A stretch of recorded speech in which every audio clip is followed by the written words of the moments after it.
see we already have some questions.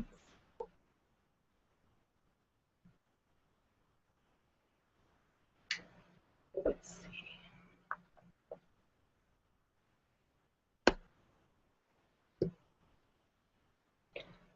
So a couple things I'll just cover before I begin. The video for me lags a little bit. I don't know, for those of you who were here the last time, you may remember that it was a bit strange trying to figure out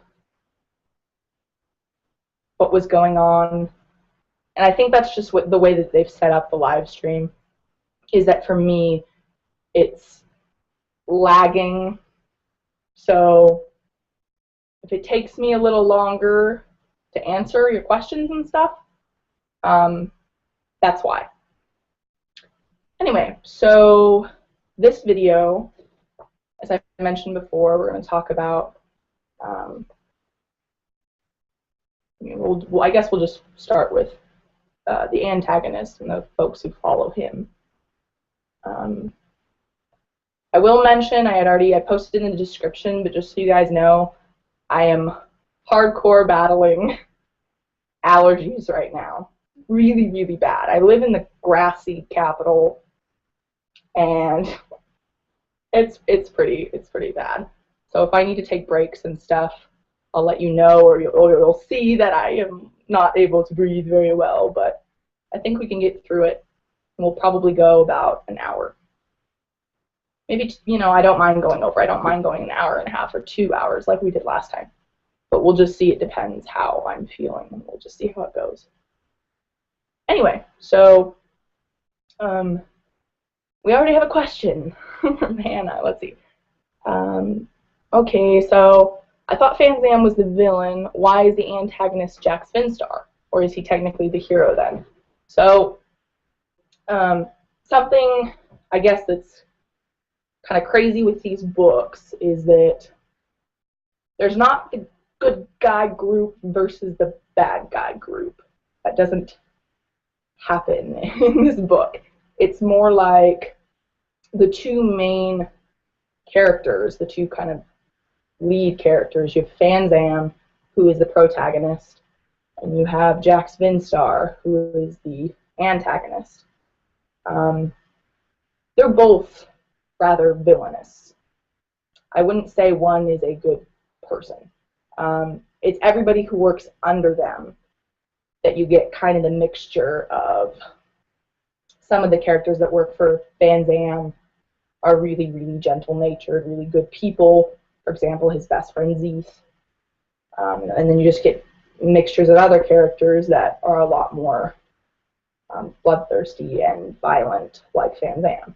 And the same can be said for the people who follow Jax. So there are people who would be characterized as being good guy characters who work with Jax. But then there's also characters who work with him, like Vane, who we've talked about before. Vane's a bit psychotic and likes killing things. So you have a pretty decent mix. So this time, when I'm talking about the characters that work with or work for Jax,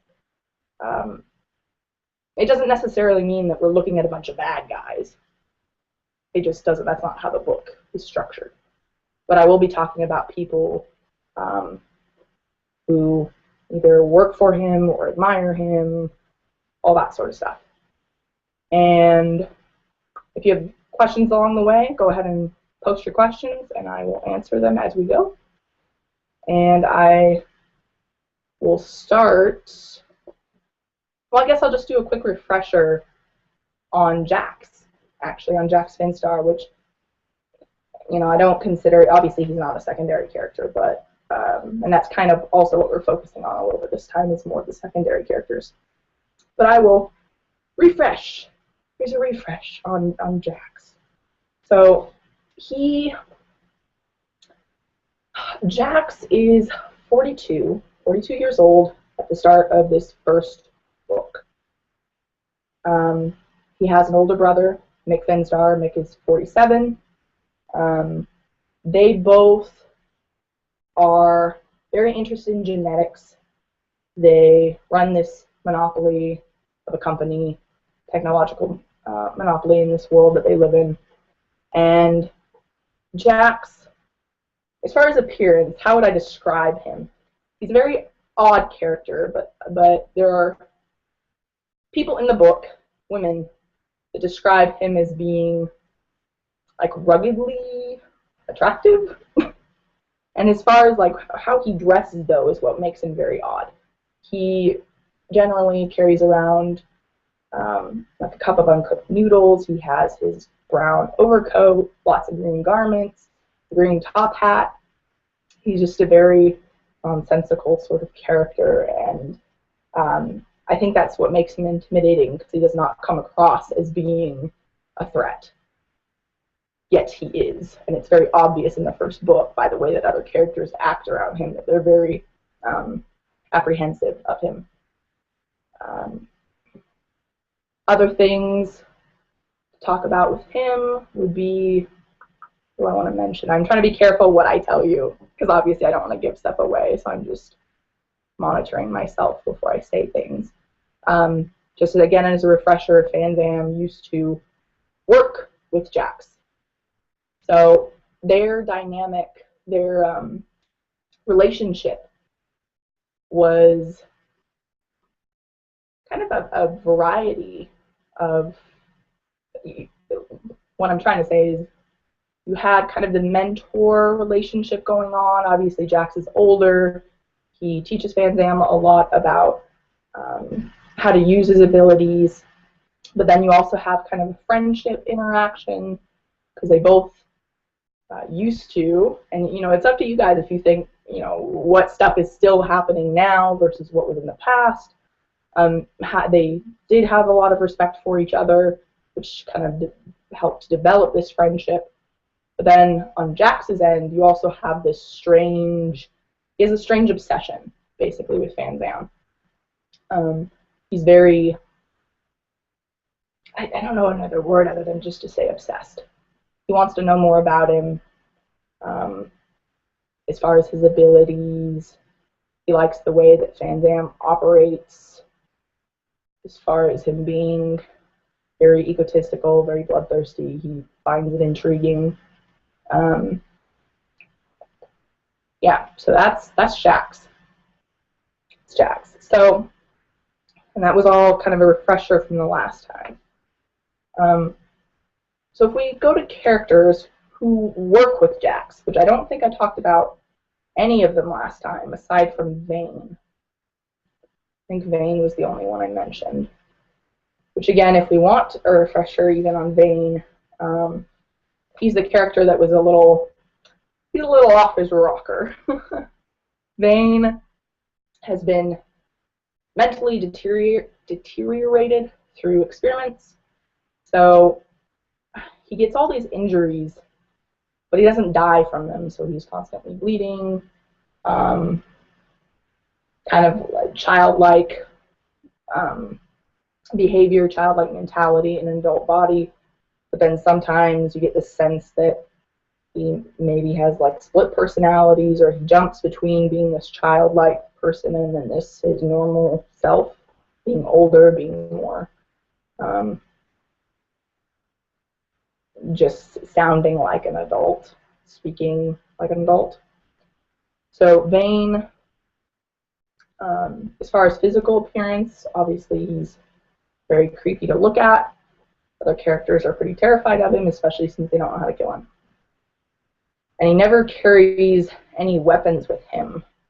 He does not need them.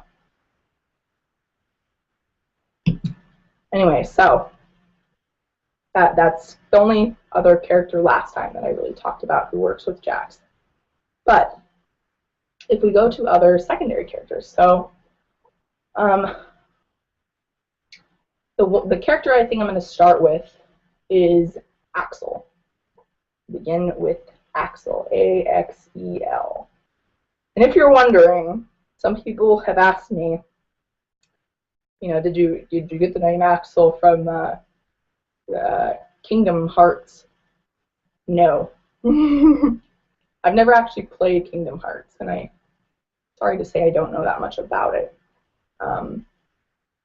No, I knew somebody a long time ago named Axel, and I always thought the name was interesting. So anyway, Axel's character, he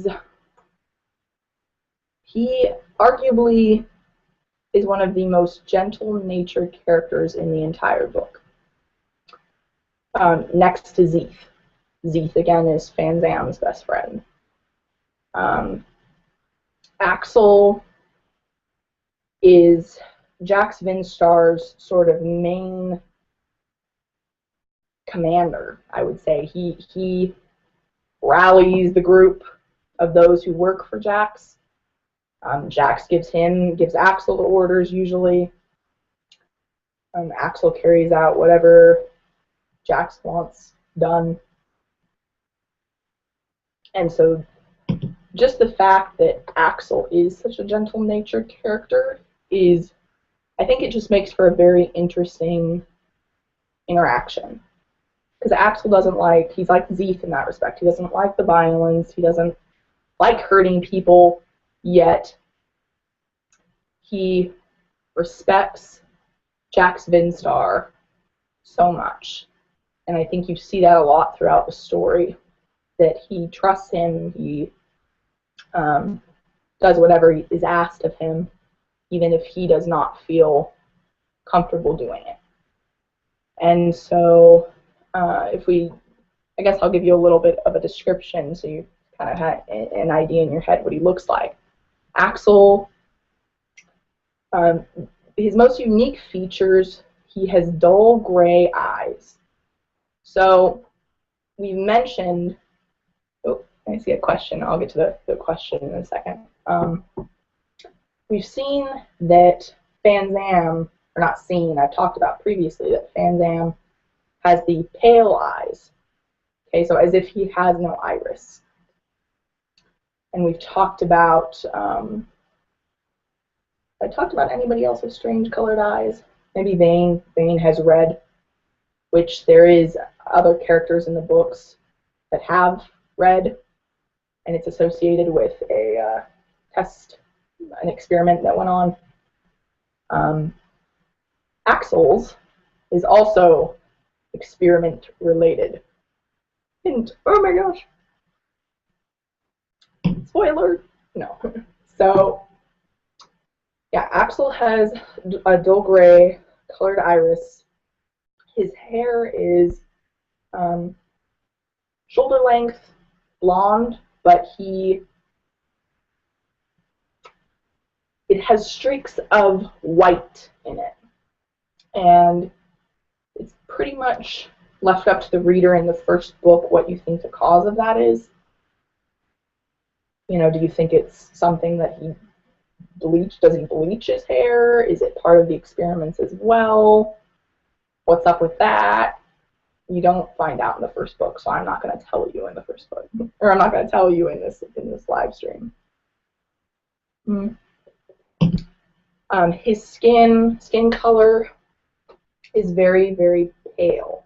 Now, Fanzam's skin is also extremely pale, because you're thinking like, in Fanzam's case, it's natural. In Axel's case, it's not.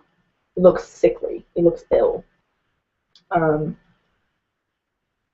That's just something that you hear again and again in the story, is that other characters comment, wow, Axel looks ill, what is going on?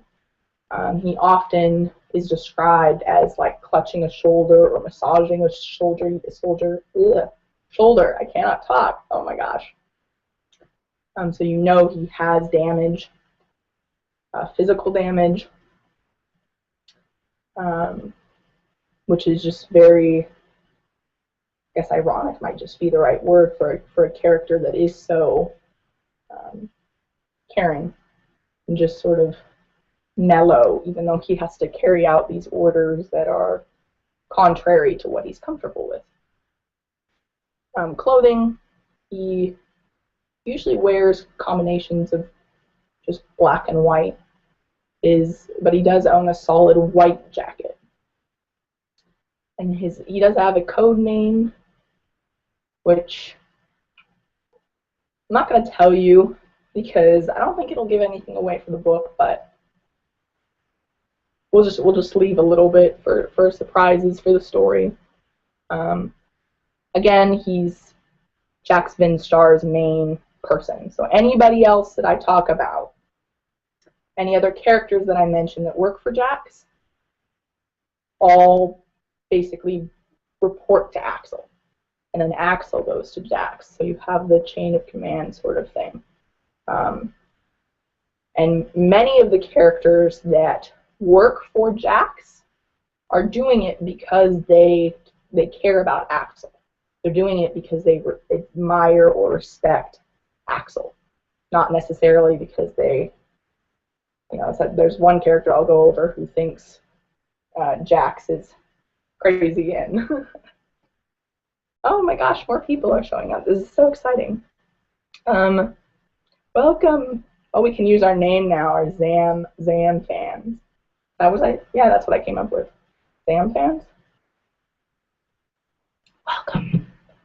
Okay, let me see some of the questions. Hi, Tasha. I know the book is in Fanzam's point of view, but is the book in first or third person? So, actually, how to explain this? The book isn't exactly from Fanzam's point of view, actually. I mean, the story is about him. It's his story. It's his journey in this period of time that this books are going to go over. But you get a lot of different characters' perspectives. So, I mean, you might not remember, but allergies. But in the first live stream, I had kind of mentioned how the first book, at the start of the first book, Fanzam and Jax are gone. Zeeth, the best friend, Fanzam's best friend Zeeth, is looking for Fanzam. And so the premise of the first book is that he's trying to figure out what the heck happened. Where did his friend go? And so the span of the first book is all these memories. Zeeth gets his hands on some of this substance, the obsidian substance, which again, those of you who were not here last time, you might not completely know what I'm talking about, but it's the stuff that allows abilities and powers. So the first book, Zeeth gets his hands on this substance, and it permits him to see these memories of other characters. So it's from a variety of kind of people's perspectives as far as you're seeing their memories. So you are experiencing Zeeth watching their memories. Very interesting process. So when you say, but is it in first or third? It's in third person. Years ago, the reason I did that is because years ago when I first started writing it, when I was younger, I despised first person. And I have no idea why, but I so could not stand reading first person. It's very different now. I actually, depending on the book, sometimes I do prefer first person now. But I think for the structure of these stories, it makes more sense to do it in third. We'll see. We'll see what you guys think when it's available. When you were writing the novels, did you have a schedule? How did you find the motivation to write? Do you have any advice for struggling novelists? Very good question. So the first question was, when you were writing the novels, did you have a schedule? Not really. To be honest, I probably do what most of the time other writers say not to do. I don't make myself get in the rhythm. I don't write constantly. And part of that is because of school. I don't mean it as an excuse, but a lot of times I just feel too stressed because of school to write. I need to be in a certain frame of mind to be able to work on the books. Most of the time that does not happen during the school year. So the first book, it was written basically on different breaks. You know, whether it was the different holiday breaks, whether it was Christmas or spring break or summer, that's pretty much when I took the time to write. And in between those times, even though I wasn't writing, I was constantly thinking about the book and about the characters. Excuse me. Because pretty much, wherever I, like when I walk places on campus, I usually have my music, my iPod, my earplugs in, and everywhere I walk, I don't know if other people experience this, but other writers experience this, but pretty much anywhere I go, if I have music, I can go into that frame of mind and see the characters and picture plot things. So even though I wasn't writing all the time, I was still, you know, developing plot things, or I felt like I was still very invested in it.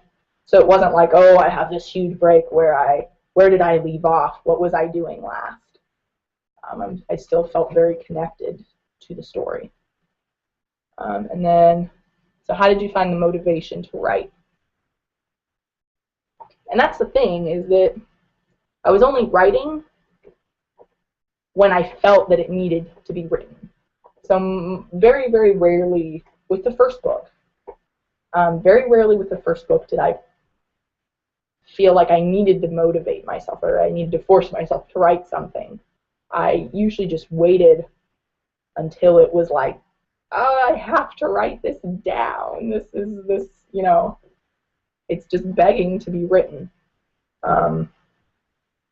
Yeah. You know, it may be different for the next couple books, just because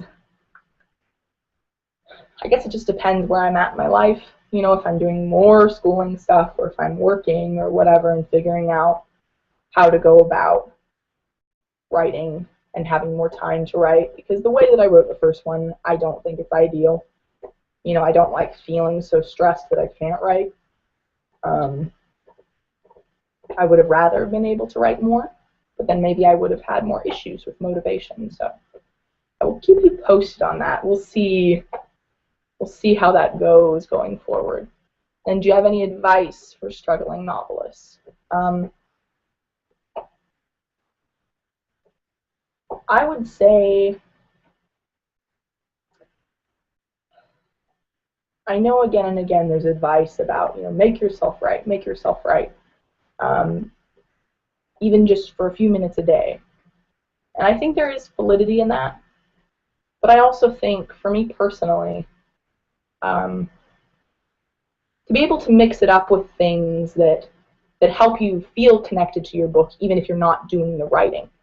You know, if you are somebody who likes to draw your characters. If you're somebody who likes to, if you're weird like me and you imagine them and you like to listen to music and you come up with all these plots and scenarios, there's so many parts in the first book that were results of me listening to a song and envisioning what was happening and going, oh my gosh, that's exactly what I wanted at this part in the book. I couldn't write it. I needed to do something to help me envision it. So my advice, I guess, would be to find different ways, find alternatives to help inspire you, I guess, and see if that eventually helps you write more. That would be my 2 cents. Because it often seems like the most difficult thing for me to do is actually write. Yeah. I am there with you. I understand your pain. Can you tell us about Jax's childhood? Did it have any major influence on how he is now? So, yes. Jax, again, he has his older brother, Vinstar. I won't tell you too much of when they were little, because That's something that will come later, and I think it's worth having it kind of a secret right now and not, not giving you too much away, because it does kind of show you, it brings some different things to light that I think will change how you feel about the characters. And so it'd be more interesting to let you experience that. But I will tell you a little bit. So again, Jax is 42, Mick, the older brother, 47. I will tell you a little bit when they were in their 20s. Because that's when they really got into all the testing and the experiments, the genetics, and figuring out, oh, there's this peculiar substance that permits these abilities. So I just need to be careful what I tell you, but they pretty much, that's when they first started doing the experimenting, was in their 20s, when they first got really, really interested. And I think I can tell you this. I don't think it'll give away too much, because it's all rumors and hearsay in the first book. People are, kind of talking about it, trying to figure out, I wonder what was going on. But Jax and Mick met this woman named Rain. And the rumors that go around in the first book is that at some point, maybe not at the same time, but either at the same time or at different points in time, both men were married to Rain, and both potentially ended up having children with the same woman. So there's all these kind of interesting major plot things, obviously, as you go along and you find out what was going on. But that's initially when they got interested in all the otherworldly substance sorts of things. And that obviously had a major influence on how they are now. There's so many things I want to say. There's so many things I want to tell you guys, but I'm like, I don't know if that would ruin things if I tell you that now, if that's like a huge spoiler. I'm trying to think. I'm gonna be careful. Yeah, we'll leave it at that for now, and if I think of more that I can say without giving stuff away, I will. Okay, next question. What? Oh my god. What influenced you to create these bloodthirsty characters? Because they sound pretty gruesome, and you don't seem psychotic. oh gosh. So it's actually a very good question. So my motivation for it is that I feel like in most books and most films, the characters that I find most interesting, most intriguing, are usually the villains. I like my fair share of good guys and bravery and heroism, and I do enjoy that. I love my comic books, superheroes, and all that sort of thing, that sort of stuff. But I feel like the characters that really, just, and I don't know another word other than to say intrigue me. The ones that really stay with me longer and make me think more. I feel like critical thinking, sort of, because then it makes me wonder, well, what made them that way? Is that the wiring in their head? Did they experience something that pushed them over the edge and made them that way? All of that is huge themes in these books, because so many of the characters that are this bloodthirsty, psychotic sort of characters, a lot of them were not that way. They didn't grow up that way. They weren't at 5 years old like a psycho crazy person. Nearly all of them had something either happen or there are a few that can be just characterized as there's something off, there's something wrong with this person. Yeah, but that would be why. That would be what influenced me to create the characters. It's just my own interest in understanding what would cause a person like that to become that way, if that makes sense. And as far as Fanzam is concerned, he fits that same thing, same exact thing. He's, you know, very, very cocky, pretentious, egotistical, violent. But a lot of it, what you hear in the book, especially because you got to consider his best friend. His best friend is the complete opposite. Zeeth is very gentle, very caring, chicken shit. He doesn't like to fight. Complete opposite characters. Yet Zeeth, throughout the entire first book, he is always defending Fanzam, saying that, look, you don't know him, you can't judge him. You don't know the stuff that he has to deal with. He's not a monster. It's just the situation has made him this way. And then it's up to you as the reader. You know, does that make it okay? Does that make it okay that he goes around and does what he wants? That he, you know, destroys things and kills whoever? And so it's a lot of deep, deep stuff. Yeah, I think that about covers that. Okay. Hello. Okay, so I know this live stream is about the villain, but I missed the first live stream, so I was wondering if you could quickly explain the main plot in the books. Okay, so we're going to do this really quick. The main plot, I think the fastest way to explain it, you have,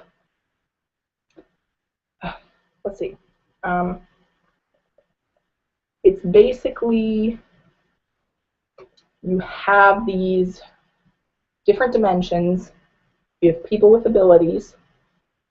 There's a space between the dimensions that holds everything together, and there's a substance that comes from this space. Okay, a substance that to other characters it looks like what we would call obsidian. It looks like an obsidian stone, but it's this peculiar otherworldly sort of substance that has these different abilities. The abilities range from stuff like teleportation, you know, telekinetic sorts of things, teleportation, mind reading. You have crazy stuff like Vane's abilities. Vane doesn't die. He gets all these injuries. The injuries never heal, but he never dies. You have people who can cause explosions, which I'm not going to give you too much information on that because you find out about it in the books. Enhanced speed, all kinds of stuff, all kinds of abilities. And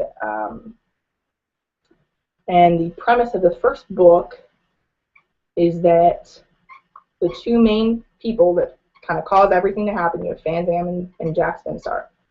The book is mainly, it's about Fanzam. Obviously, that's the name of the book.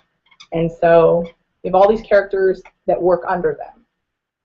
And to the outside person looking in, it looks like you have these two groups that are basically trying to eliminate one another, is what it looks like. Obviously, there's a lot more to it than that. Fanzam absolutely hates, despises, loathes Jax Vinstar. He wants him dead. Jax, not so much. He sort of is, he's sort of toying with him and doing this little game, and Jax is just an interesting character. And so you have all the people under them are, excuse me, sit. You have all the people under them that are kind of following these orders, and it seems very hectic. And so the very first book is a series of memories, basically, because you find out at the very beginning that Jax Vinstar and Fanzam have been gone. They've been gone for 2 years. Just poofed, disappeared, gone. And Fanzam's best friend Zeeth has not given up. 2 years, and he's still avidly searching for his friend. Zeeth comes across the obsidian, and he gets his hands on it, and it causes memories he sees all these memories of other people that were involved in up until the days when Fanzam disappeared. So the first book is basically spanning those couple months before Fanzam and Jax poof. That's the premise kind of the first book, and you just get to see all these different characters, their personalities, their perspectives. So the first book is very much character driven. You know, you do have the plot, and it is important, but it's more about the characters and their growth and their development. Whereas the second book is a lot more location driven. You know, they're going places trying to actually find Fanzam, so it's a lot more plot oriented, I suppose. Not plot, that's not the right word. Something that is not coming to my brain. Anyway, I hope that makes sense. Yeah, so feel free to keep leaving questions. I think I got through the questions so far.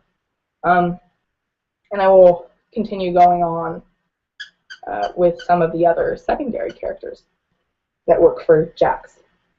So I talked about Axel, the gentle-natured one, who is Jax's sort of main right-hand man. So then you have, who do I want to talk about next? I have a few here who would be interesting. Let's talk about someone who becomes one of Axel's closest friends. So there's this character named Tycoon, Tycoon. Obviously, that's not his real name. That's just what people call him, is Tycoon. Because he pretty much, he was a lot like, for those of you who were in the first live stream, I talked about Zia, kind of the strong female character who, she sort of works both sides. She works Fanzam, she works Jax, she does what she wants, and neither of them stop her. They just let her kind of do her thing, and you don't know why. But Tycoon is very much like that. He is initially, where he's working both sides. You know, he works for the highest bidder sort of thing, hence Tycoon. He gets a lot of money out of it. But then he actually ends up siding with Axel. So he eventually turns his back on Fanzam, and he sides with the one person that Fanzam is always saying that, you know, one, he hates Jax, but then the next person that he despises is Axel. And you don't really know why. You find out later, but Tycoon sides with Axel. His abilities, Tycoon's abilities, he's one of the characters that causes explosions. He does, so he's been engineered with the obsidian. He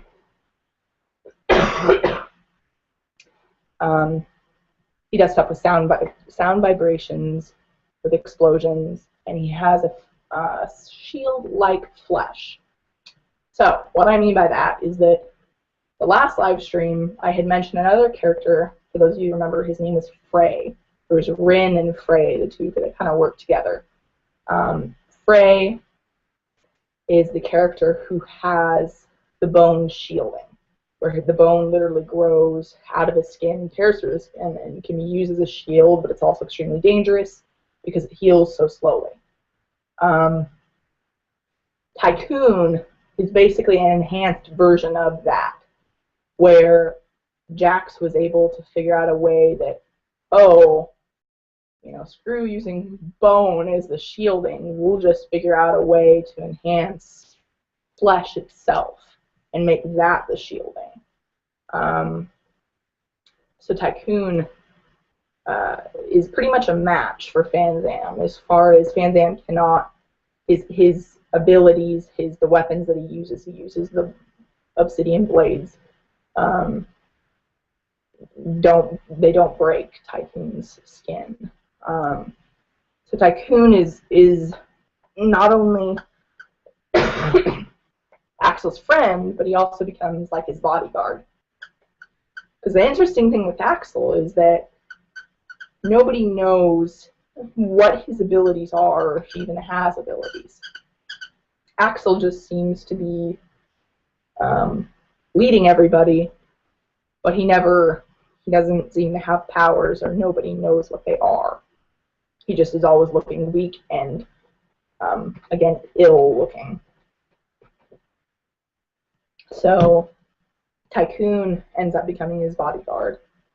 For appearance, his physique is very similar to Fanzam's, but he's a bit taller. He has broader set shoulders, brown eyes. As far as clothing, there's a lot of characters that kind of wear, they stick to their same sorts of clothes, or whatever they're most comfortable in as far as fighting in. Tycoon's kind of all over the place. He doesn't really care. He wears anything from like polos to wife beaters to normal shirts and ties. Like he's just a clothing whatever clothing guru. He has all of his different outfits.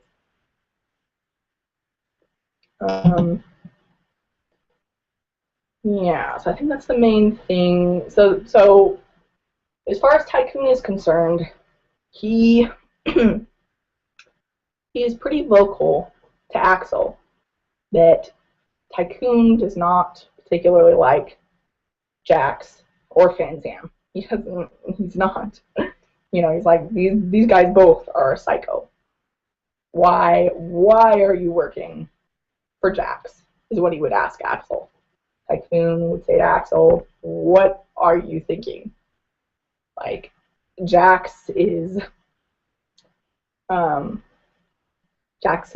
loony and just as much of a monster as Fanzam is, except that you don't see him doing stuff as often as you see Fanzam doing it, where it's not all out in the open. And then Axel is always defending Jax, basically. And another thing that just adds more of a strange dynamic to it is that, and I think it's okay to tell you guys this, I don't think this is a spoiler too much. It's a little bit, but not. I think you still could guess, or you find out fairly early, hopefully, is that you also find out that Jax is sometimes physically abusive to Axel, which is not entirely the reason that he always looks ill, but obviously that doesn't help if he's always getting shit beat out of him. And Axel's kind of defense of that, which you don't get to hear a lot of it in the first book, but what you come to find out is that Axel doesn't believe that it's under Jax's control. He thinks that it is partly the influence of the substance of the obsidian. And you see a bit of that in the first book. Jax usually, if he does lose his temper and does do something, he has healing abilities similar to Fanzam, so he's always he's always healing Axel pretty quickly. So just another very interesting dynamics going on, because obviously Tycoon is not okay with that, and but he's still sticking by Axel's side and defending him. Next character, and again, you guys are welcome to ask questions as we're going. Another character I'll talk about is Lyra. Lyra. Lyra. She is another character who also serves as Axel's bodyguard, but she is more official, whereas Tycoon sort of becomes that because he's Axel's friend. It's not something that Jax Vinstar was like, you're going to guard Axel. That just sort of happened.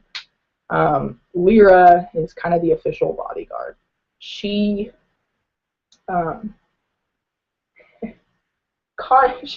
very ironic because her appearance is so not conducive of a fighting and being a threat. She's very dainty, very petite, tiny, which may sound a little bit like last time I talked about Rin. Might sound a little bit like Rin, but this is even like more so than just being an adorable short Asian person. Lyra is very, if I even describe, so here, well, I'll just tell you like what she normally wears. She has an eggshell white dress, a dress. She has really, really long hair, and it's kind of grayish white. Dull gray eyes.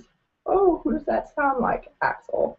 Dull gray eyes, and again, just being very petite, she has this kind of higher voice.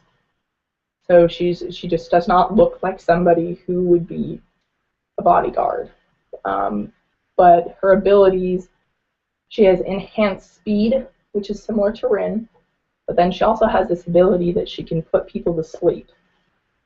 So if she puts her hands over their eyes, the obsidian, part of what her abilities is that it puts her enemies to sleep for some length of time.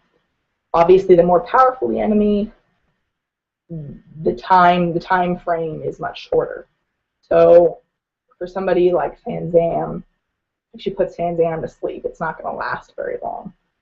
But if you guys remember, if you happen to remember from the trailer, the fan art trailer with the art and the voiceovers, one of the quotes was about her. One of the quotes was about Lyra. One, I think, toward the end. Do it. I know you can put people to sleep. You did it to me on the airship, but you're not going to like what remains awake. So that was a character talking to Lyra, saying, go ahead, do it, put me to sleep. Yeah, so that's, Lyra is mainly used for escaping. That's kind of her role. Obviously, if she puts people to sleep, you have two options. You can either kill the person that's sleeping, or you can use it to get out of whatever situation you're in. So that's her main function. And then, actually, before I go on to the next person, I just remembered I had a few questions from other people that had sent me in a PM message. So we'll look at those questions first before I go on to the next character. So Alita Hopper asked, is there any betrayal among one of those who work with him? And I think she's referring to Jax Vinstar. So is there anybody who works for Jax Vinstar that ends up betraying him? There's a lot of that. And not just, I wouldn't say it's just with Jax Vinstar. I feel like it's just a mess across the board. People are kind of doing this. Some people flop, some people just betray outright. I mean, obviously, there are characters that play both sides, which I don't know that I'd consider that betraying necessarily, just because that's how, like Zia, the fact that everybody and their mother knows that she does what she wants, and sometimes she helps Fanzam, sometimes she helps Jax, sometimes she betrays, one, and but as far as characters who actually work for Jax, yes. I'm not gonna say who, but there is a bit of that. But even those, the characters,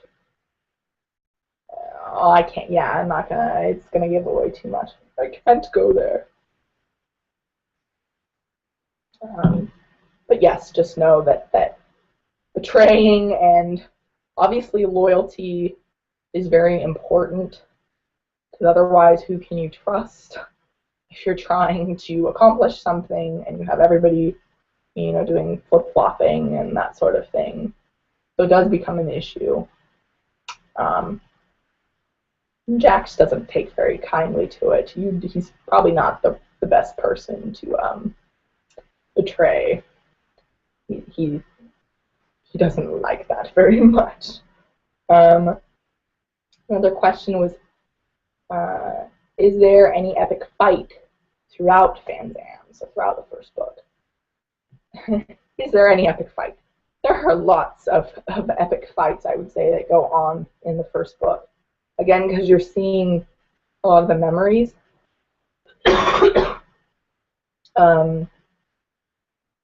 It's basically, the way the first book is set up is that you have, I think, a pretty even, I think it's split between having kind of downtime, character development, scenes, memories, and then really, really action-packed fighting going on. Because obviously, if you have all these people that are trying to eliminate each other, most of them have abilities. Well, I wouldn't say most, half who have abilities, the other half who are either just happen to be skilled with weapons, or they're part of the local militia, which was something that I had talked about in the first live stream, is that Larnis does have its local militia, and Jax Vinstar, Jax has his thumb on the local militia. So there's either people that are kind of being controlled by him, or the ones who have become renegade and left, and now they're kind of helping Fanzam. You just have a lot of characters that there's going to be fighting going on, especially with the format. Like I said, especially with the format of the first book, trying to figure out, okay, you have this pivotal moment coming up, this huge fight sequence, fight sequences going on, because it's coming up to this particular day when Fanzam is supposed to repay some debt. The deadline, basically, which I guess I forgot to mention that earlier, V, when you were asking for the lowdown on the plot.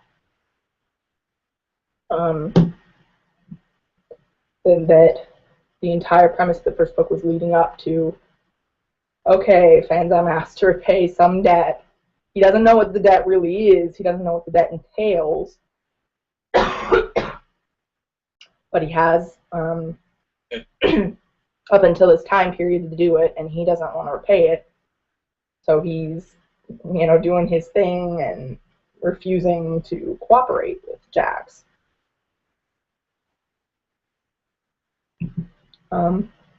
Yeah, so that was the very long-winded answer to your question, that yes, there's a lot of fighting that goes on in the first book. And even some of the fights, I think, by the end of it, there's certain fights you're kind of wanting to see. Like, obviously, the first one that comes to mind for me would be wanting to see Fanzam and Jax, like, they're both such powerhouses that you're just kind of like, oh, just let them duke it out, just have a fight, and they do. So, for people who have, friends and family that have read it, they're just like, oh, yes, finally. At the end of it, they, wanted to see that. So, you get to see a little bit of it in the first book. And the third question is, does it have a tragic, a happy, or a sad ending? Oh gosh. If we're talking about just the first book, I'd say it has a hopeful sort of ending. It ends on a sort of hopeful note, because obviously it starts out sad in general, because Zeeth is trying to figure out where Fanzam and Jax, the fact that they're missing. That already kind of sets a tone that Zeeth is like, oh, I need to find him. This is ridiculous that it's taking this long to find somebody. And so the way that the first book ends is that he gets through those memories, and so you end on kind of this hopeful note that, okay, what's the next step from here? Now I actually need to go and find him. As far as the series overall, does it have a tragic, a happy, or a sad ending? I won't spoil that for you guys. I pretty much know where I'm going.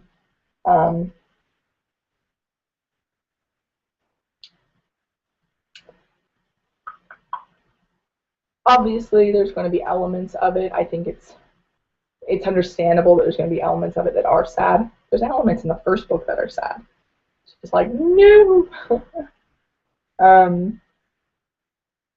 Just because I feel like realistically, as realistic as this book about powers could be, that in a situation like this, realistically, you would not have everybody live. Not when they're all trying to kill each other. It just is not, I'm sorry, it does not make sense, and I don't like books like that everybody makes it out alive. It's like, no, that does not work. That doesn't even make sense. So I would say the series overall, the ending, there will be elements of the ending that is sad. But overall, hopefully the vibe overall will not be of sadness. Especially since at some point, which I don't know if I mentioned this in the last live stream, but I would like to have the possibility of doing a separate series when they're all older. So you have now the range of ages is like 15 to a lot of the characters are in their 20s. Again, this book is geared to upper young adult, new adult, which is the age ranges from like high school, like I would say the older end of high school, juniors, seniors, to like college age people in their 20s, which is why a lot of the characters are in their 20s. So I'd also like to have a chance, if I want to go and write, which I think I will, because I already know kind of what I want to do in a separate series. I don't know if it'd just be one book or a longer series yet. I haven't thought that far ahead, but I know what I want to do in something separate, where I'd have them older. So, yes. Yeah. So it would have to end a certain way in order to have any chance of writing something else ever again. So we'll see. You will see what happens. Yeah, do you have other questions before I think I'll cover one more character who works for Jax Vinstar? And then I'll just answer other questions if you guys have other questions. Again, the first hour, it's amazing how fast it goes. The first hour is already down. So again, I can talk as long as you guys are interested in if you have questions. But after I'll cover one more character, and then it's up to just questions if you guys have them. So the last character I'll talk about, because I've left out, there's so many characters I'm avoiding that I'm not going to talk about because their role in the story is very shady. Like some of them you don't actually know are around until much later, and so they're like major plot points that you're like, what? Now all of that makes sense, but where were you? Like, that's craziness. So I'm gonna avoid those sorts of characters. But one that I will mention, who does happen to show up much later, she's pretty, I think she's fairly close to the end of the book, if I remember. Yeah, I think she shows up toward the later half of the book. But I don't think, it's not so much a spoiler. I don't think it's going to give anything away, because it doesn't change something that you would not have known before. She's just a character that happened to kind of fly under the radar, and she doesn't show up till the bigger fight breaks out. Her name is Lanika. Lanika. Lanika. Or some of the people she works with call her Rizzy, which no one of the characters that works with nobody who works with Fanzam knows why. Everyone's like, well, why Rizzy? You guys remember from the last live stream, one of the characters, Slight, who is kind of him, Spike and Fanzam don't get along, and Spike's kind of a comic. He serves comic purposes. And he, when he first meets this character, he's like, what the hell kind of name is Rizzy? That's very weird. That's totally not fitting of her character. Lanika is pretty much as lethal, I would say, as Fanzam. Lanika is Nate. I don't know. This is a pretty bold statement, but she may in fact be as, if not more, bloodthirsty than Fanzam is. She doesn't have abilities like I gotta rephrase that. She is very, very skilled with weapons. Her weapons of choice, she's the only character in the book that uses short swords. That's like her thing. And it's her favorite weapons to use. So her skills with weapons are just crazy. But obviously that's not abilities like something that the obsidian has caused. But her short swords are made of obsidian. So, a little contradictory. So even though the obsidian is not directly affecting her as a person, like it's not, infused with her, obviously the substance itself has its own properties that make the weapons more lethal. So she uses these short swords, and she uses wires that are made of obsidian. And the obsidian is the substances, it has whatever qualities, it has a lot of different qualities. So when she uses them as wires, they literally just slice people in half. Like it's that kind of dangerous sort of weaponry. And so she kind of shows up toward the end. And as far as like how she looks, she's a little bit shorter than Zia. Dark brown skin, black skin, short brown curls, black curls, what am I saying? Short black curls, and light blue eyes. And as far as clothing, she's a lot like Tycoon, where she just sort of wears whatever. It's not something that she has certain types of clothing she usually wears. I guess tank tops, I guess, would be the main thing. She usually wears tank tops and jeans. And she has a pair of boots. Most of the time she wears the same boots, but that's boots and tank tops, I guess.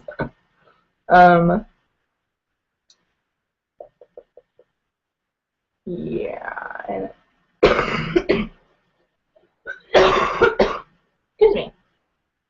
And then I'm trying to decide if I want to tell you this little piece, plot point stuff.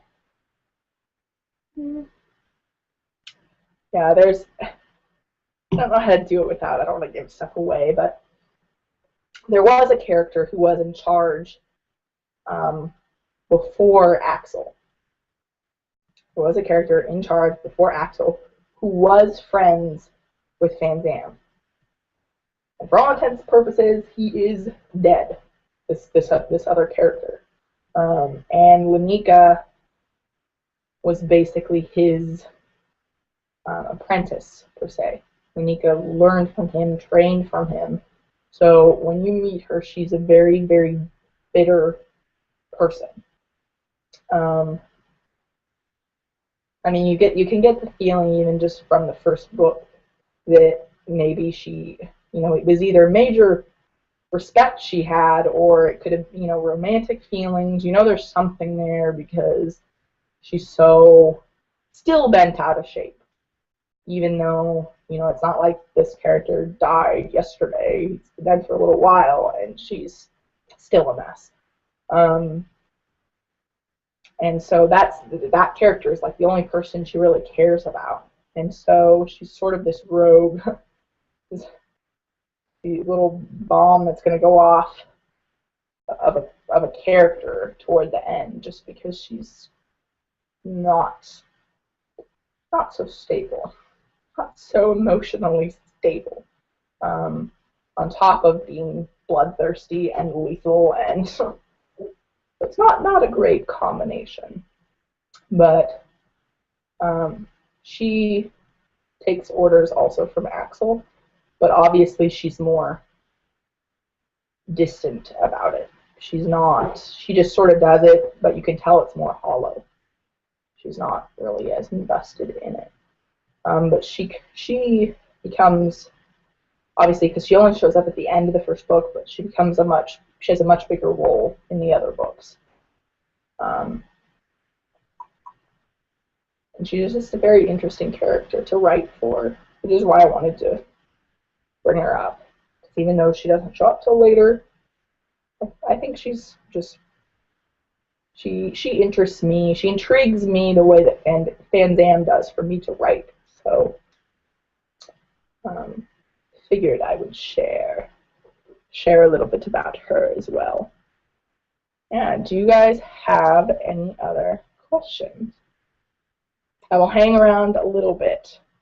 And again, the video is going to lag, so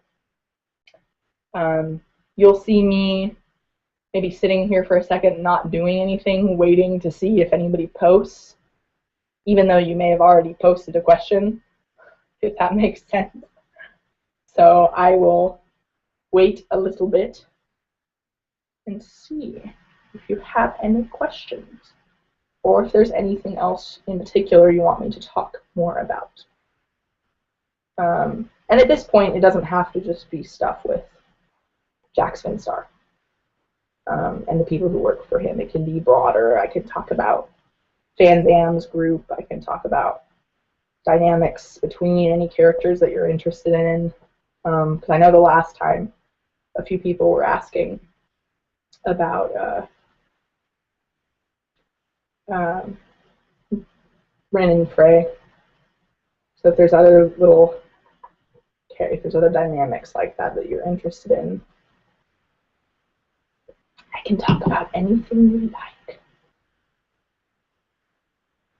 And actually, I'm going to go get some more water. So I will return and see if there's other questions.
Ooh, I see lots of stuff appeared. I don't know if you guys all wrote it right now, or let's see.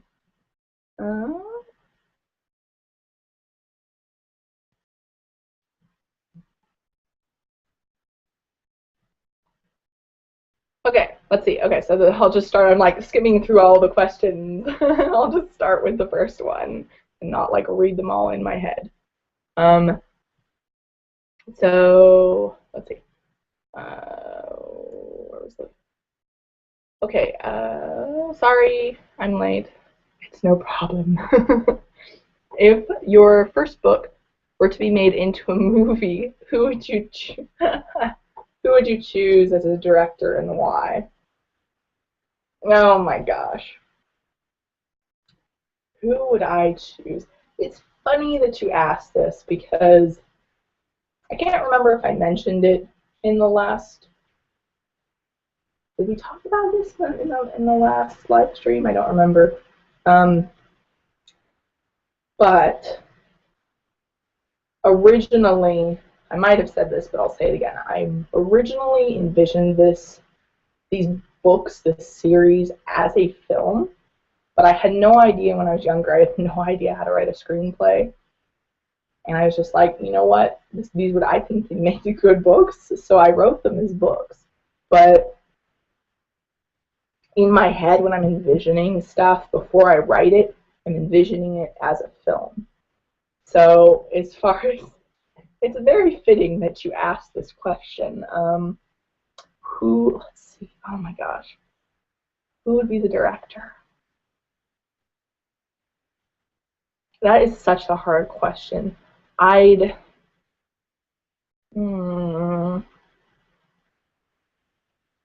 It's not that I haven't thought about it, because I kind of have, you know, like just for fun. When you think about, oh, you see actors and you're like, that could be so and so, or oh, this, you know, this could be this character. But as far as the directors are concerned, the way I've always kind of pictured in my head is that it's not that I'd want a particular director. I think I would just want it to be somebody that valued the story and enjoyed the characters as much as I do, and as much as fans, people, whoever, you know, reads it and values it and enjoys it as much as they do, that would be the person, if it ever became a film, that would be the kind of person to direct it. Because I don't know how the film industry works. I don't know if they usually feel, you know, really passionate before they start, or if it's something more, you know, monetary based. I don't know. You'd think they'd have to like the story to some degree to want to direct it. That is what I would assume. But yeah, I would just really hope that whoever it was, I don't have a particular person in mind, but I would just hope they were as passionate about it as I am, and the people who care about the characters would be my answer to that, I guess.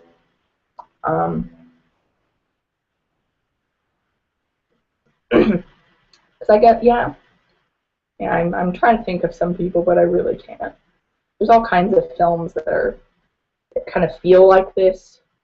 You have the like the rebooted Star Trek stuff. You have the you know, even something simple as like the Hobbit, or kind of, I don't even know. I love, there's so many movies out, all the Marvel comic films. Most of them I think are pretty good movies, so I haven't been disappointed lately with the certain genres that I'm interested in. But any of them could do the film. It's a pipe dream. It's a pipe dream, people. Film. Oh. Yeah, but it would be pretty crazy. Pretty crazy pipe dream.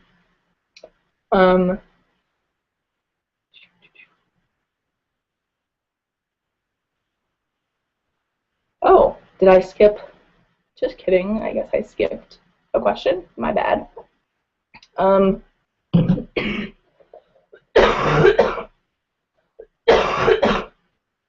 Again, the coughing is all allergy related for anybody who just showed up. So I apologize for the coughing and hacking and craziness. How's querying agents going? Can you read us a bit of your query letter, or at least how it is now? Did I print out a copy? Did I not print out a copy? Well, okay. So I'll start with, because the first part of the question is just how's querying agents going. I've put a pause on it at the moment, a halt, a pause, because I'm actually going to a writing conference this summer. So I'm actually going to be meeting with a few agents in person to pitch the books to. So Do I need to stop sending queries? You know, do I need to pause? Probably not, but part of me wants to just sort of see the conference is in the summer, so it's in August, so it'll probably be coming up. I think it'll come up faster than I'm expecting. So I want to see how that goes before I send off more queries. And as far as the query letter, let's see if assuming I don't blow everything up. Let's see if I don't know how my computer says it's gonna like me opening up multiple things, but we'll give it a try.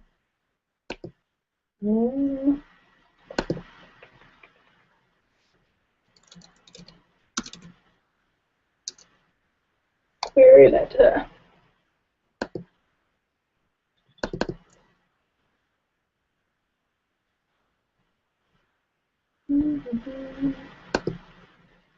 I'll read you like the first paragraph or something. Let's see. So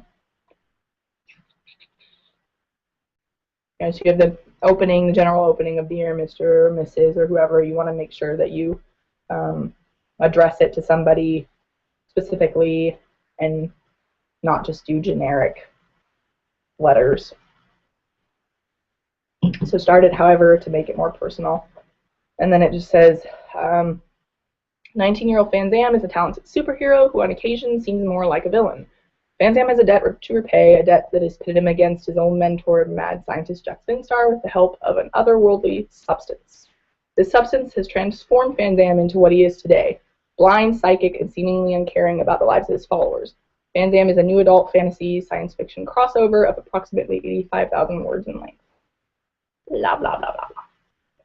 And most of what I talk about in this letter, a lot of it's just related to what I kind of talked to you guys about as far as the plot is concerned. So it should sound fairly repetitive and fairly familiar would be the hope. But yeah, that's a little blip of what I have at the moment with the query letter. I'm always updating things and probably update things before I go to the convention this summer. Let's see.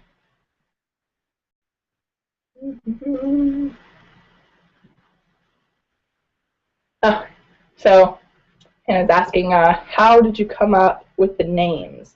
Because they're really interesting names. So, oh my gosh. Fanzam. Here we go. You're all part of our group name. Remember, Zam fans? Y'all get to hear this first. The name Fanzam is actually a tribute to my cousin, one of my cousins. When he was little, I don't know if you guys all know the movie Reign of Fire, or if you've heard of Reign of Fire. It's the movie about the dragons. I don't remember a lot of it very much. I just know there were dragons in it, and it scared me when I was little. But my cousin, when he was little, he could not say that one of the characters' names was Van Dam. He could not say Van Dam's name. He used to say Fanzam. And so, as we got older, it was sort of this, I guess, like a running joke sort of thing, or to me, like, it was sort of a joke, but at the same time, I'll just say it, is that I had told him that if I ever ended up, and this was the part that was sort of a joke, if I ever ended up, you know, actually writing a book, I would incorporate the name Fanzam into it. And then I actually ended up writing a book, and I was like, you know what? Fanzam actually fits this character. We're going to use this name. And that's how his name came into fruition. As far as the other characters, most of the time,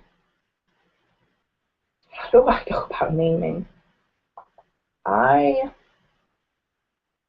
actually a very, very good question. I don't know, I feel like I would envision what kind of character I wanted. You know, did I want somebody who, did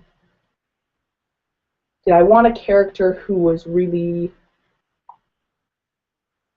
excuse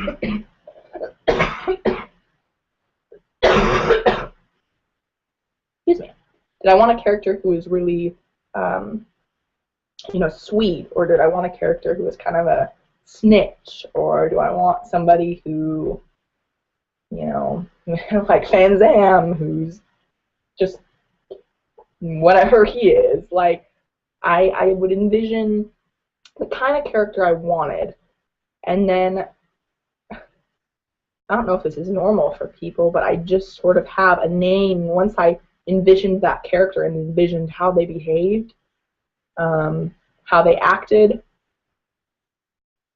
a name would just sort of pop up in my head. I don't have a better explanation than that. I mean, some of them really fit their names, I think. Like from the first live stream, I had talked about Braun and Slyke. And I feel like characters like them, that really fits them when you know what they're like. Because Slyke sounds kind of like his name, Slyke. He's kind of sleazy, kind of. He's sort of the comic relief character, you know. He had lost a bet and he had to dye his hair green, so he has like spiked green hair, and then you have a character like Braun, who sounds like, you know, Braun, and he is one of the renegades from the local militia. You know, kind of, he looks rugged, looks sort of threatening, yet he's one of the sort of most well-rounded, calm, collected sort of characters. Very caring. Yeah, so some of the names fit the characters. Others, I don't know. I feel like most of them probably in some way fit them. So I would assume that's why the name came to mind. But yeah, that's how the naming system. That's Tasha's official naming system. Magical names appear in my head. Let's see.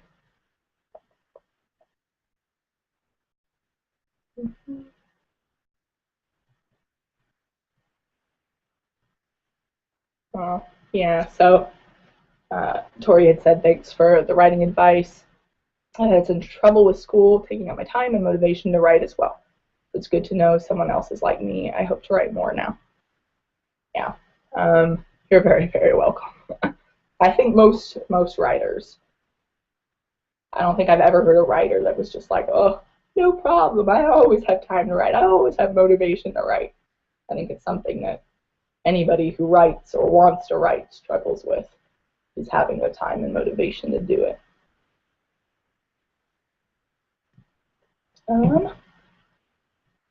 How long is the first book, as in word count?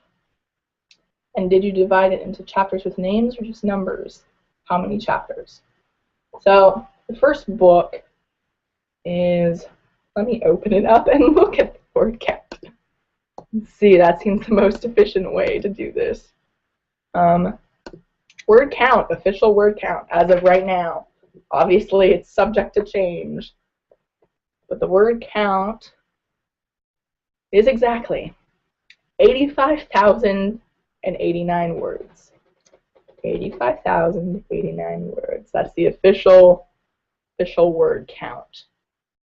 And you asked, did you divide it into chapters with names or just numbers? So what I ended up doing is, because it's set up as like memories, you know, looking at the different memories of people, is that each one is titled as a memory.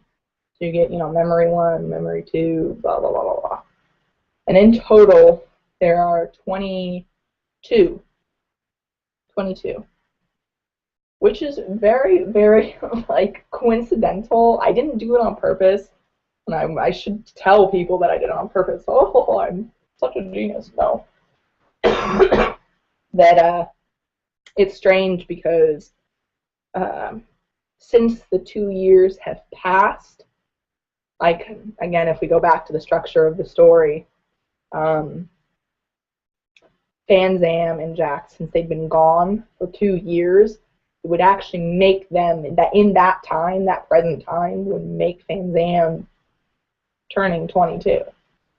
The fact that there was 22 memories is a little, for me, it was a little weird. I was like, wait, I didn't do that on purpose. But throughout all the memories, all of it was leading up to his 20th birthday, was the way that it was set up. And then, yeah, and did you divide it into chapters with names or just numbers?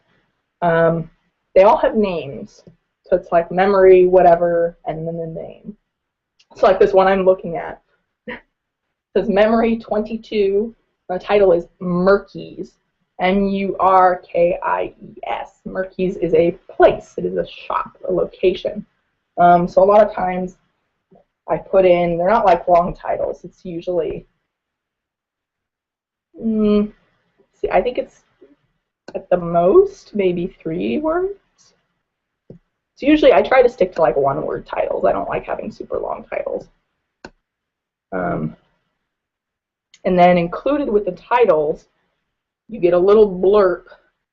Because again, you gotta keep in mind that the first book, it's you are seeing the memories through Zeeth. Because Zeeth is experiencing these memories, seeing them. So you as the reader are seeing Zeeth see the memories.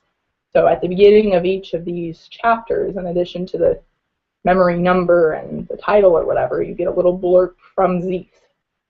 You're getting his thoughts as he's watching the memories. A bit complicated, but it works. The structure of it people seem to like the way it's set up. Yeah. Any more questions?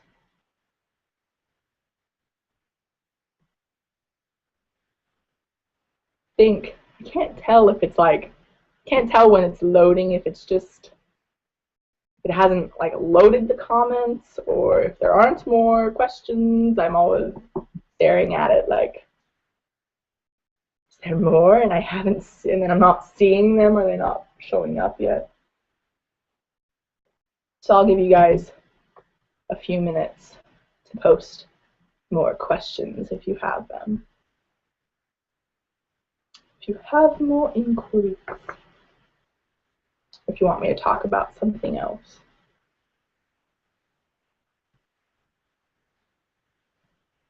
In fact, I'll use this as the water break again because I'm getting low on my water.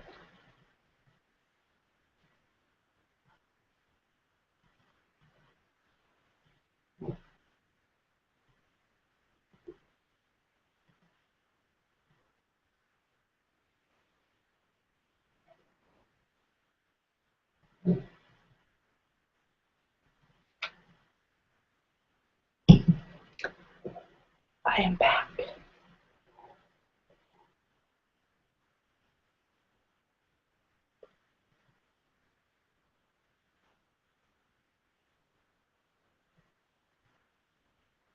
Gosh, the lag. I'm watching every single time. I'm watching the lag in the video, and it's so weird. So strange. YouTube live stream, you're strange.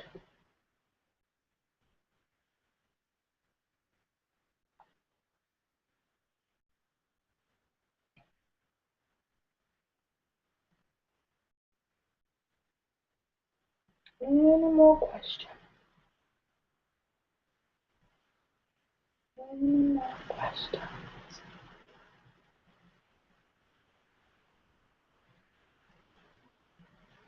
Hopefully I'm not just missing your questions. Hopefully they're not like, because the last time it was very weird. All of a sudden, like, I don't know if it's lagging even to load questions. So the last time they all just like suddenly appeared in a block. It's like, I don't know if you all typed them in the exact same moment or if it was like lagging to load them. I don't know if that's going to happen again. Oh, here we go. I don't. Let's see. I don't remember if you talked about this already, but what is Fanzam's last name and the last names of other main characters? So, no, I have not talked about that. Fanzam is a interesting case because not only do you not know his last name, you technically don't know his first name because he does not go by his real name. And that's something that multiple characters bring up in the first book, because usually people who have code names still have, like, people still know their real names. Like, people who they work with still know their names. Fanzam is the odd case where he is constantly saying, look, that person who I was is not who I am now. And he doesn't, you know, it's the kind of thing like, as a reader, you got to kind of figure, well, does he mean that figuratively? Or does he literally mean like something to do with the obsidian, that he literally is now a different person? It's really up to interpretation. Allergies, no.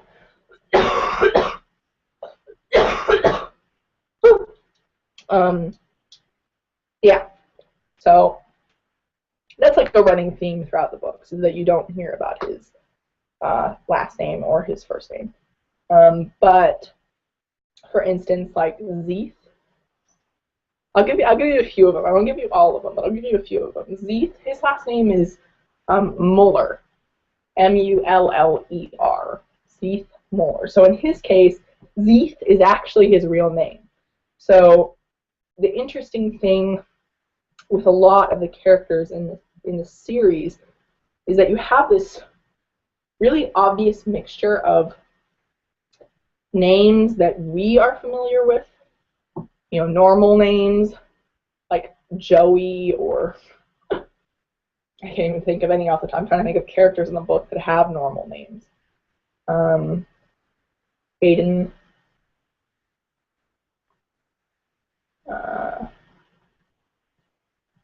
Tyler. Anyway, you have some people who have normal names.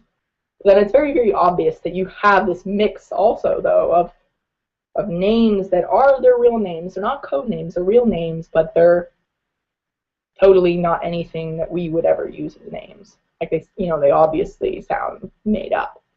Like Zeeth. I don't think I've met anybody named Zeeth, Z-E-E-T-H. Or Zia, Z-E-A, that's her real name. Same with Slyke and Braun.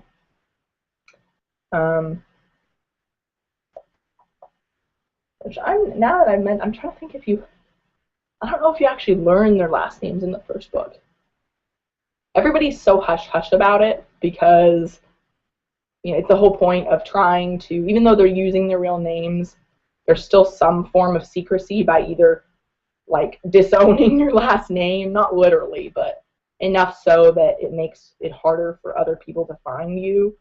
That either they, you know, don't mention their last name, or people switch to just using code names, and that's it's accepted. It's very normal in this circumstance, in their little world, in their little society, or not the society, but in Larnus, in the situation that's going on with all the fighting. It doesn't surprise people that nobody shares last names,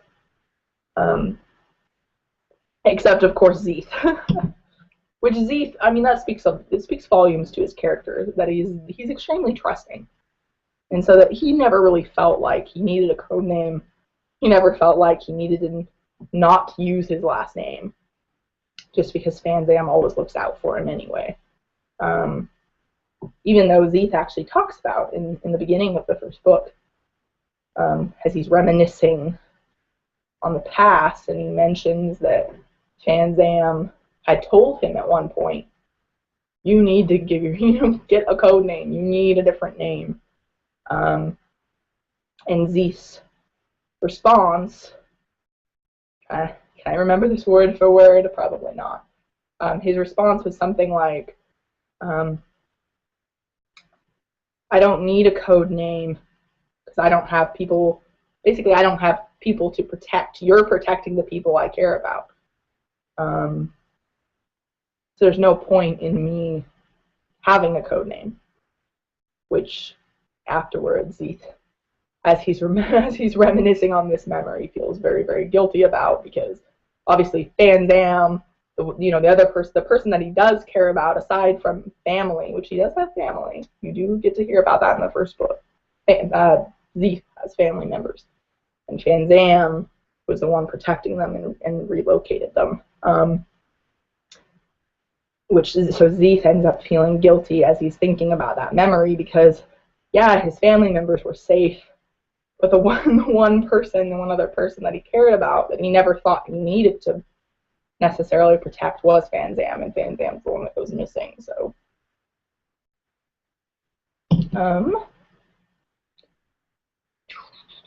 yeah, I hope that gave you a brief look into that. I won't tell you all the names, just because I think it is kind of fun to find it out over time as they reveal what their last names are, because you don't get to know it. You know very, very few people's last names. Obviously the Vinstars, but they don't need to hide from anybody, so they often use their last name. Like, that's, everybody knows they're Jax Vinstar, Mick Vinstar. It's not a secret. Oh, have you come up with a name of the fans of the book? Yes, I think we're officially going with Zam fans. So obviously the book is Fanzam, but we're gonna flip it and call you guys Zam fans. I think that's happening. I had sort of mentioned it in that other video for the announcement for the live stream. I had sort of mentioned it as a joke, but then people actually liked it, and I was like, actually in a weird way it sort of fits. It's just simple swapping. I think it just, we'll go with it. Unless somebody really, really has something else that they like, then I will consider something else. Or we'll call you all the names, whatever. Are there going to be pop culture references? A little bit. It's more like, there's some things that even if I don't use the name, excuse me, even if I don't use the name of whatever the reference is, it still may be my tribute to, let me just give you an example. Like, for instance, examples.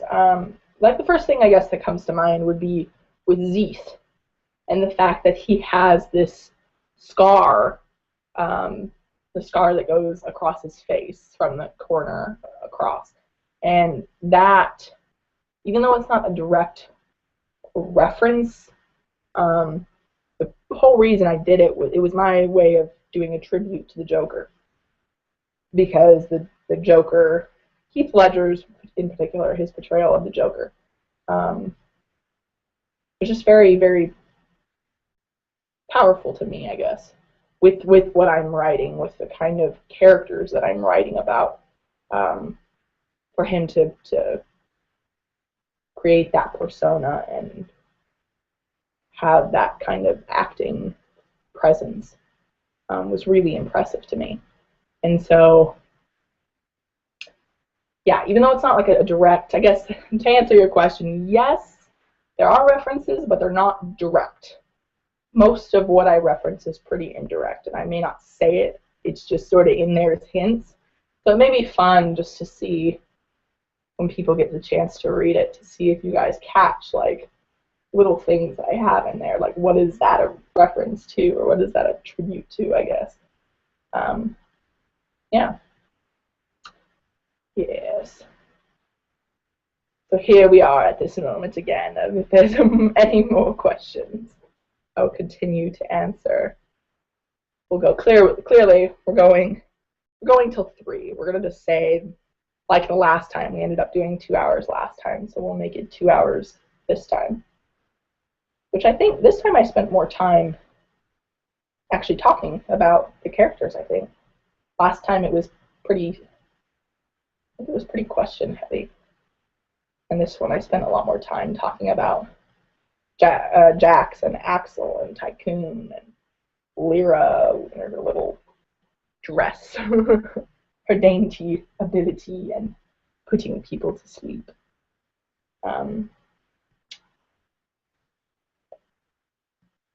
Yeah. But again, here we go with the lagging video. I will wait and see if you guys post any more questions. Any more?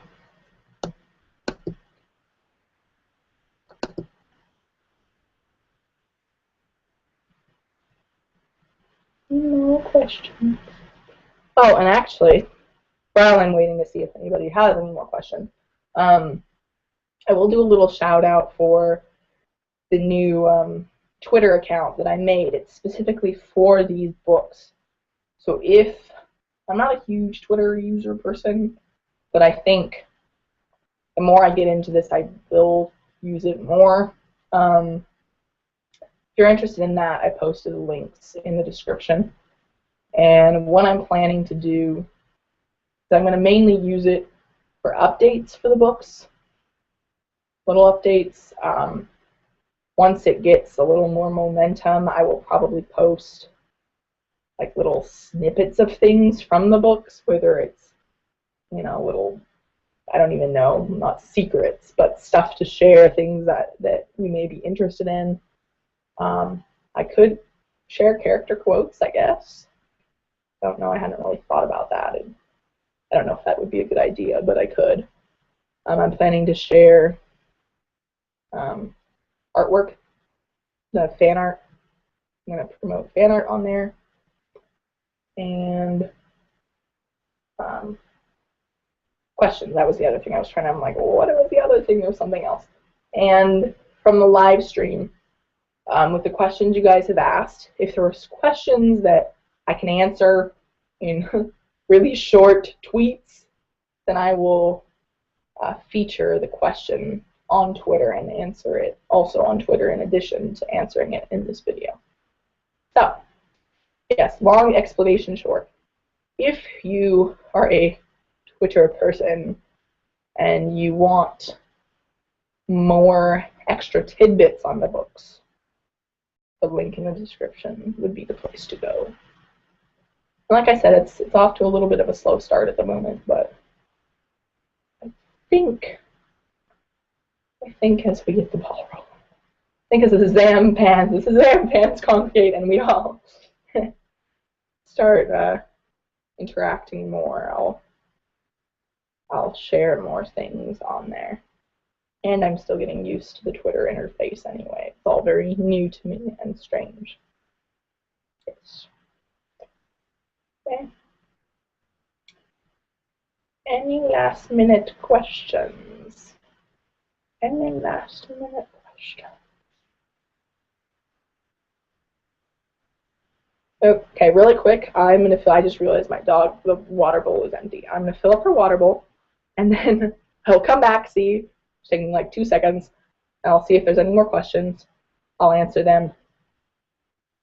So if you have anything left to ask, do so now, or forever hold your questions. No. And that's the other thing, actually, is if after this, if at any point you guys have questions, you're welcome to PM me. And I will either, if they're long answers, I will either save them for a video, you know, if I want to make a video just answering questions, or for a live stream. Or, again, if they're short, I will answer them on Twitter. But yes, I'm going to fill water really quick.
Ooh, tell us more about the green eyes. So, yes, you may have noticed. You may have noticed on the channel banner, which the lovely Kai Hydrazoid made, by the way. Shout out to Kai. The banner making skills are cool. Yes, you may have noticed the large green eye. So the thing with, you hear a lot in the first book about the logo in particular. Now all the questions are appearing. This is very cool. Let's see. What was I saying? I lost time watching all the comments reappear and lost my train of thought. Eyes, yeah. So you hear a lot about the logo. So Jax Vinstar's company logo is a green eye, which is more, you know, not the eye that's on the banner, but more like the outline of an eye, or the like a hieroglyph. Was my original inspiration for like what I was thinking of, would be something that looks more like that. There's this big mystery of what does that actually symbolize. Obviously, if it's used as a company, the Vinstar's company logo, what does it mean? Without telling you too much, because it is not a huge plot point. It's important enough that I don't want to tell you too much about it. Let's just say, I'm gonna try to explain this in the simplest way possible that doesn't give away a lot. The green eyes are somehow related to Fanzam.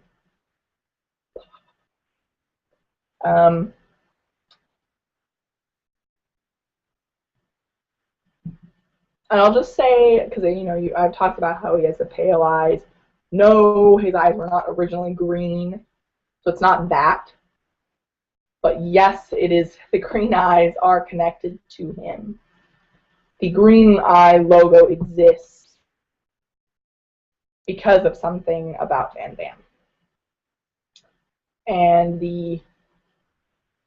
I don't think this is going to give away stuff, but the substance, the obsidian, it's, again, because it kind of had, if you guys remember, for those of you who were involved in the first live stream, it has like a conscience of its own, this substance, the obsidian. It is interested in green eyes, in the green eye, because of something to do with Fanzam. We'll just put it that way. But that'll be the tidbit that you get to know without me giving away part of some things you find out at the end of the first book. A little bit you find out.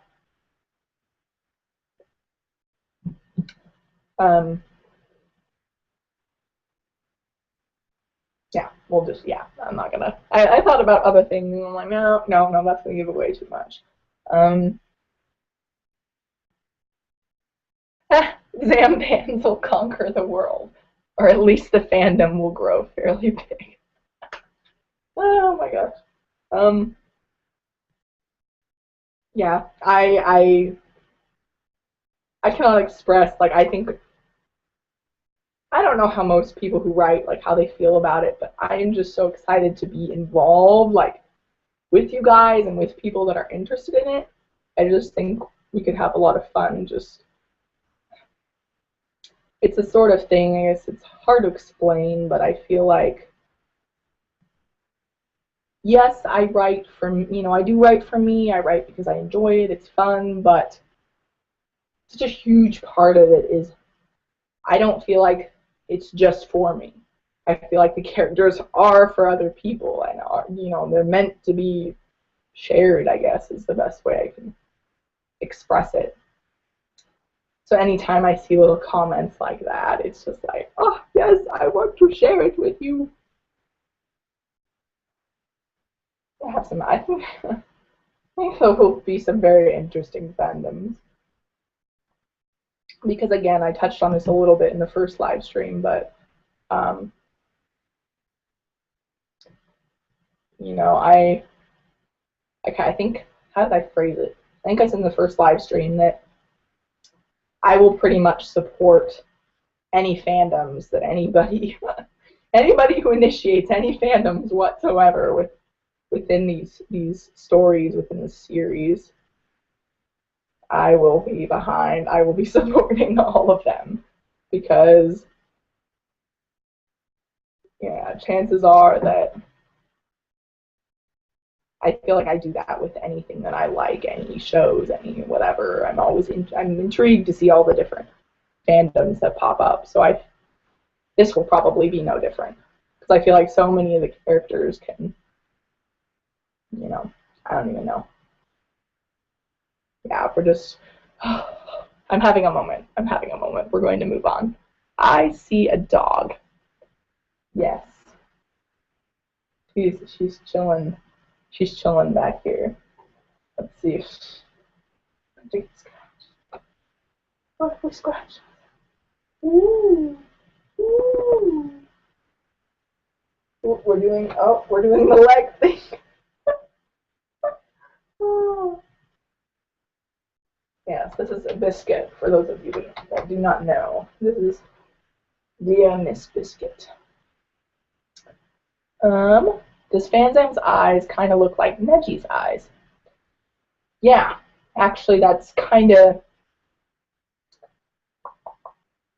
I guess I think the only difference would be, like, that's along the same lines. It's the same sort of presence of having, like, you know, the pale iris. The difference is that in the book, Fanzam is often described as, or his eyes, depending on where he is or the lighting where he is. Sometimes they're just described as looking really, really pale, and other times they're described as almost being moonlit, which would still be pale, but almost there's like a brightness to it that's odd that people notice because some people comment on it. Yeah. So when he's in control of everything and he's just doing him, that's what his eyes look like. When he's using excess abilities and doing things he probably should not be doing,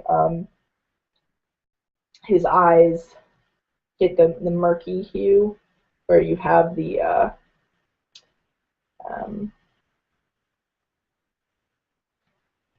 what looks like the obsidian substance is almost taking over his eyes, essentially, which obviously that is kind of what's going on, is that he loses control of it when he overuses his abilities. Oh, no need to apologize. Welcome. You are now part of the Zam fans. We have our group going of Zam fans. It's just such a spiffy group. Yeah. Any last minute questions? We're down to the last, what, like 6 minutes? Yeah, coming to a close. If anybody wants to put in their last words, their last questions, now would be the time to do it.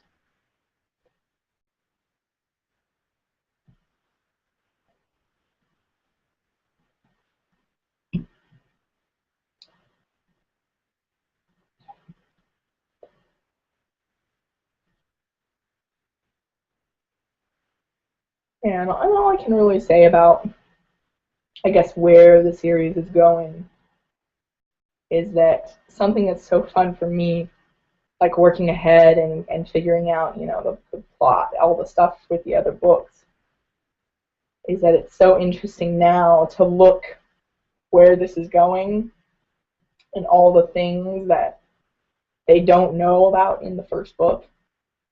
You know, that the kind of idea that, oh, here's you and here's your knowledge base. Here's what you understand about what's happening in this situation. And this is going to probably be by the second book, not even in the third. By the second, you're already to, wow, here's the knowledge base. Here's what you actually find out is happening. And this whole entire situation is so much bigger than the people. You know, there's more to this substance. There's more to this obsidian. There's so much more. And it's just been so much fun, like, looking back and being able to tie it all to the first book.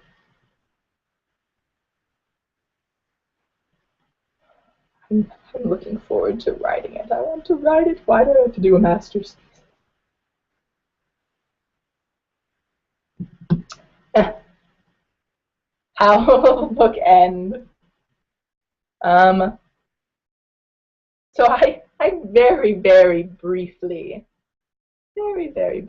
touched on ending stuff.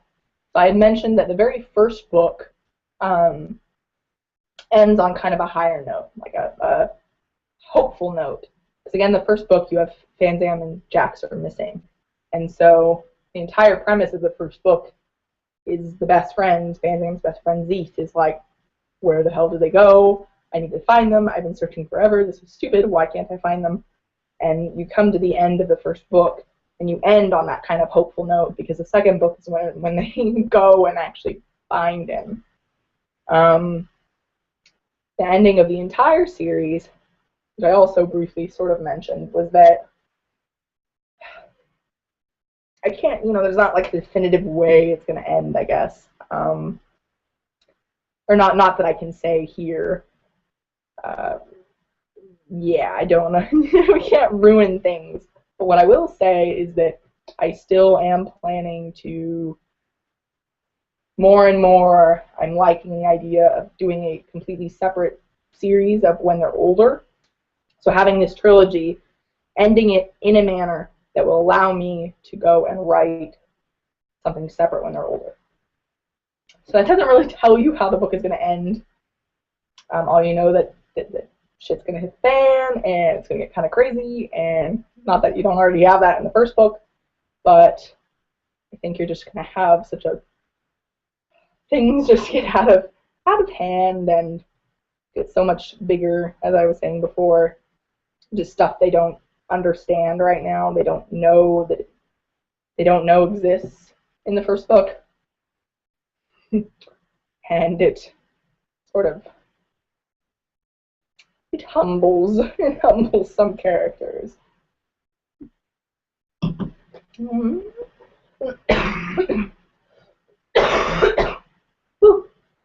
And then, would you ever consider making some of your stories into comics? I think a graphic comic would be awesome, quite honestly. I mean, this is easily this sort of story, you know, people with abilities. Like it has I guess it has like a Marvel comic, just from me telling you guys tell me what you think, but I feel like it has that sort of vibe of these people that have these different abilities, and there's all this chaos going on and fighting, and Sam not wanting to repay his debt and, you know, doing his thing. But I feel like it would be a very fitting comic sort of story. So would I consider it? Yeah. Yeah. Do I know how to? No. I'd obviously have to get a lot of guidance in that respect, because I don't know the first thing about doing comics. And Zam is it's going to be very interesting. Can't wait to read it. Also proud to be a Zam fan. Oh gosh. You guys are so awesome. Thank you. Yes, like I said before, I'm going to be repeating myself, but I'm very excited for this whole process. And having you guys involved, having you along for the ride, I think it'll really be worthwhile once the book is actually out and you can hold it and be like, oh my god, this is what we've been talking about. Oh my gosh, flip it over. These are the characters that we've been talking about. Yeah, I think it'll be a very neat experience.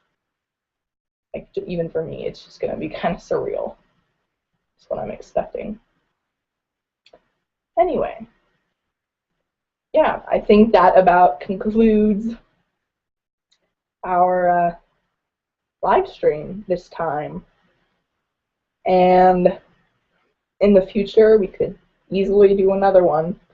There's always more stuff to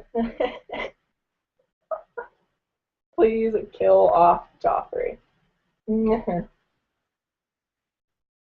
By the end of the series, you're gonna have some characters that they're not quite Joffrey level, but it's still like, oh my god, this character screws everything up, and there's such kill them, get rid of this character. They're evil little, again, not quite Joffrey status, but I think there will be a few of those as you're going through it. That you're just like, you are a terrible person. Yeah. I would not be surprised. Yeah, so thank you guys for joining the live stream. I really appreciate it. And yeah, I'll keep you updated if we end up doing more. Again, this video should be available after, and I shut this off and everything. You guys can still go back if you want to watch something or hear something again. I do wish I could figure out a better way to like link you to parts. Like, here's the question and here's the answer. I think I could maybe figure it out. I'll see what I can do. Otherwise, you just have a really, really long recorded live stream. But yeah, it'll be up to watch it. Thank you for answering. Oh yes. You're very welcome. You're all welcome. I actually have fun doing this. I enjoy answering your question because it also helps me, like, you know, as all of you are asking your questions, it's interesting for me to see, oh, you know, what things are they most curious about? What intrigues them the most? Have I done enough of that in the books? Is that something that I really, really focus on?